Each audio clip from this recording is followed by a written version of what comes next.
तो चलिए शुरू करते हैं आज का चैप्टर 6 हमारी आपराधिक न्याय प्रणाली के प्रश्नोत्तरों को हम लोग बारीकी से देखते हैं। तो पहला प्रश्न है,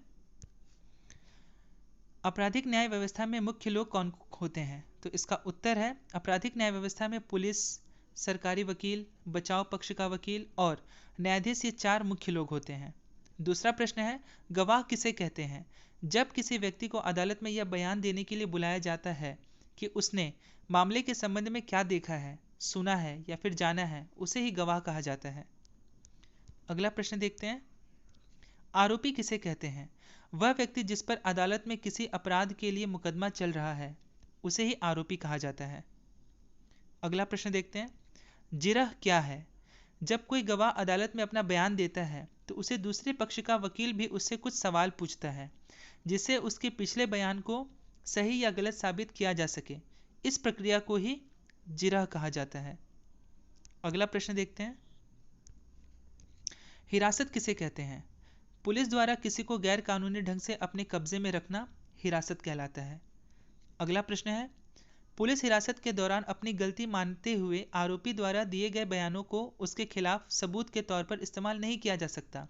क्यों? इस कथन को स्पष्ट कीजिए।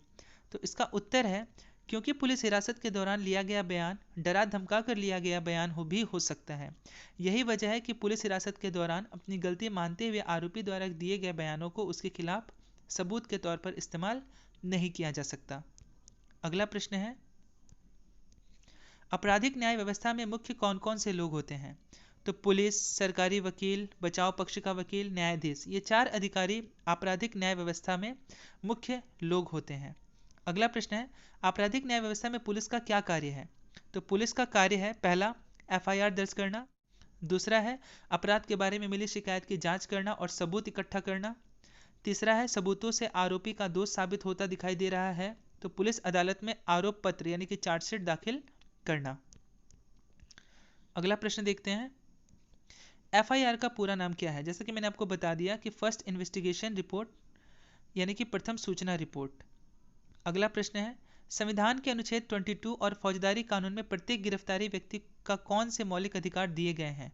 तो पहला, गिरफ्तारी के समय उसे यह जानने का अधिकार है कि गिरफ्तारी किस कारण से की जा रही है। दूसरा, गिरफ्तारी के 24 घंटों के भीतर मजिस्ट्रेट के सामने पेश होने का अधिकार। तीसरा, गिरफ्तारी के दौरान हिरासत में किसी भी तरह के दुर्व्यवहार या यातना से बचने का अधिकार।